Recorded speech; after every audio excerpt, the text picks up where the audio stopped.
hey, space is cold, so let's put data centers there. Seems to be the general idea at the moment. The reality is that space gives you near continuous solar power, but it makes heat rejection, maintenance, radiation, and launch economics a hell of a lot harder. Let me explain.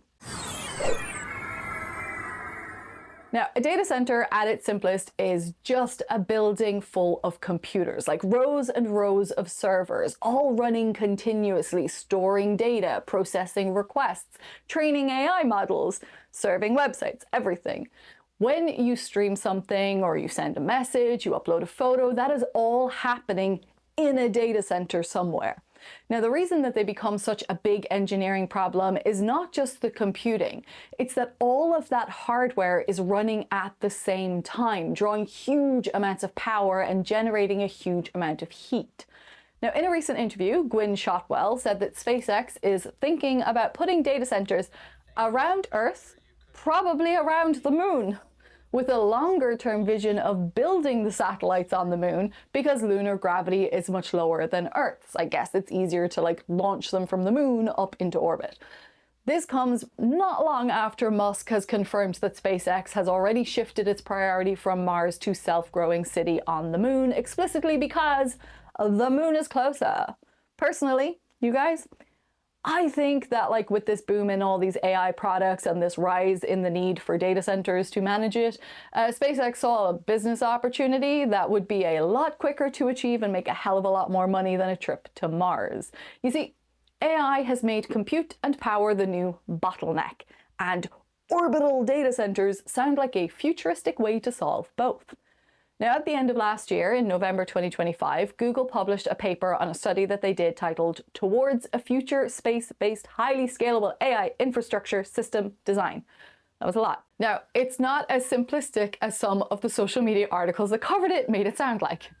It's not saying that space is cold, problem solved.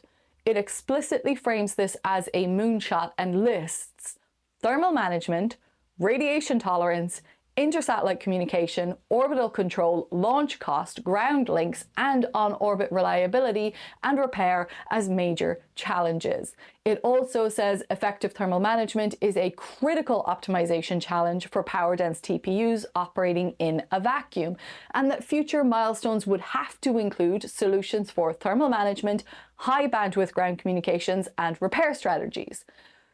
That covers the first big misconception that goes around about this idea.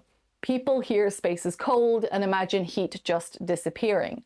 But you see, temperature and heat transfer are not the same thing.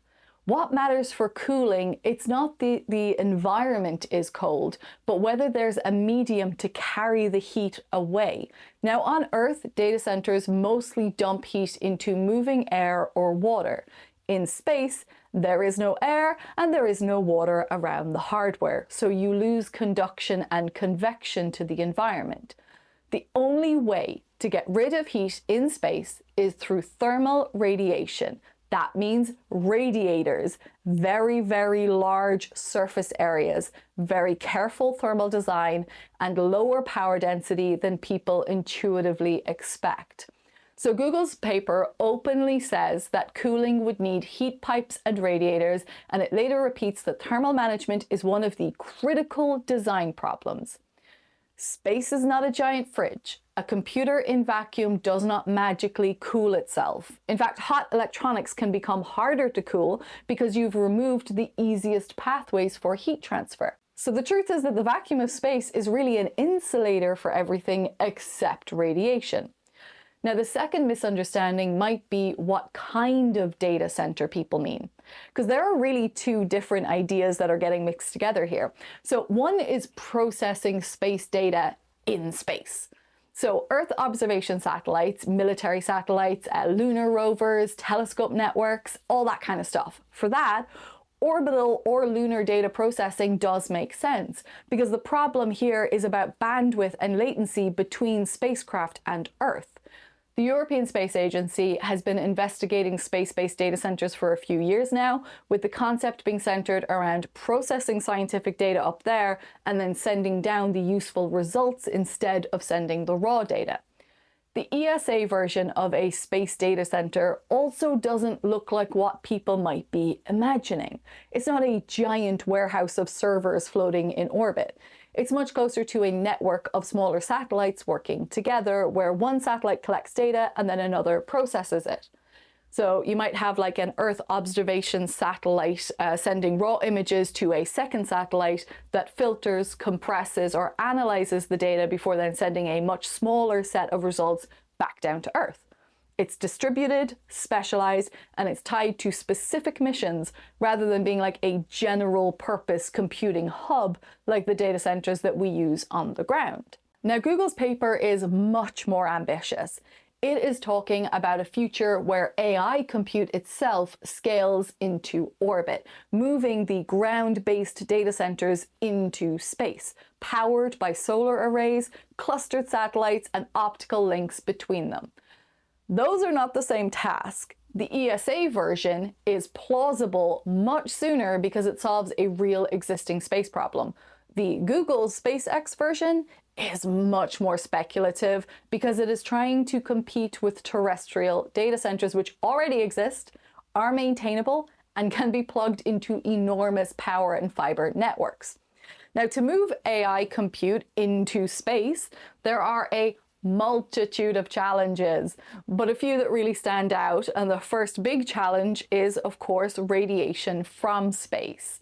Now, on Earth, conventional server hardware sits inside like our nice, thick atmosphere and our snazzy magnetic field. In orbit, you have ionizing radiation.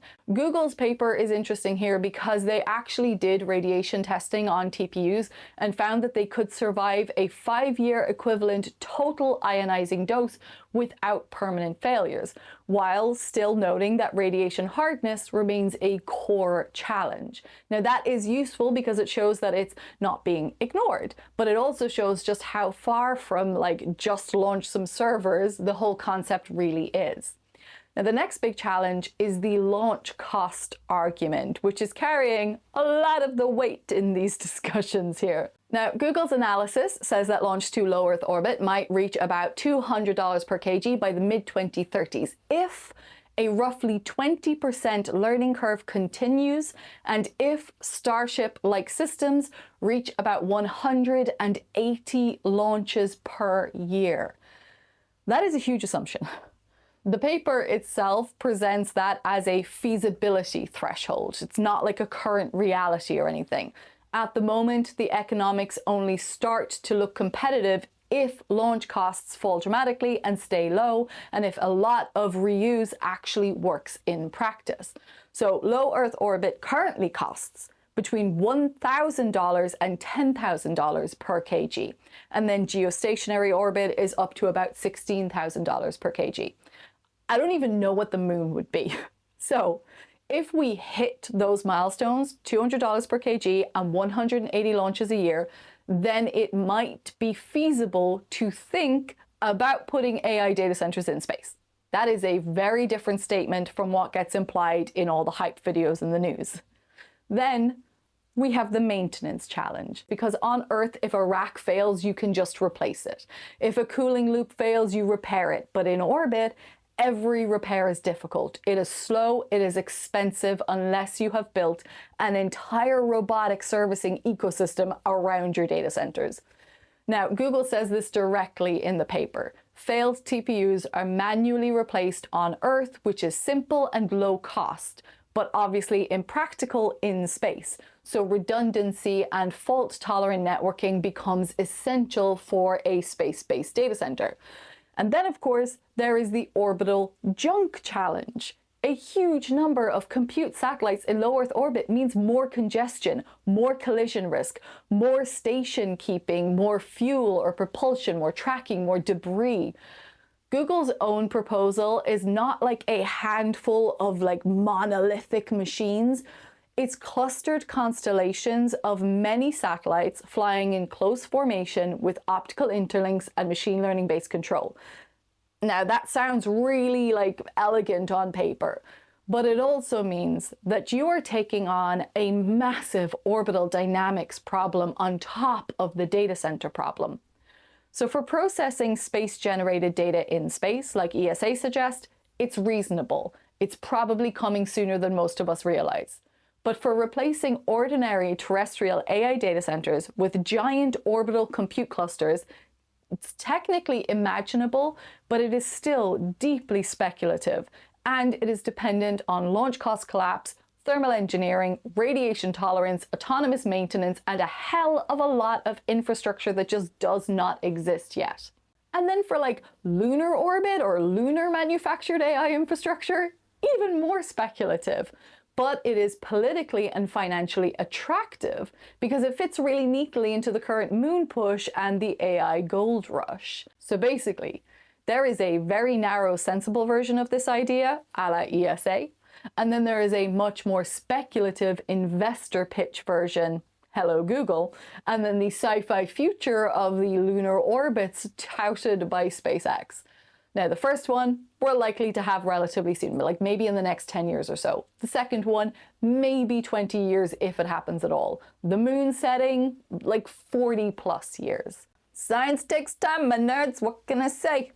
Thanks for watching. I'm Abby. I'm Irish and I'm a physicist, and you can check me out on Instagram if you should feel inclined. Now, I post twice a week on YouTube here, one quick explainer like this video about science in pop culture, and then one reaction sort of reviewish type video about sci-fi books, TV shows, and movies. I then post a monthly deep dive video where we get to really break down some complicated physics in a fun way. Subscribe if you enjoyed this. And I also post an extra video each month on my Patreon. Let me know in the comments if there are any science topics in the news or sci-fi that you'd like a mini breakdown of. And if you like this video, you might like my video about building a moon base by 2030. Or you can check out my monthly deep dive playlist here. Thanks, you guys. Stay nerdy.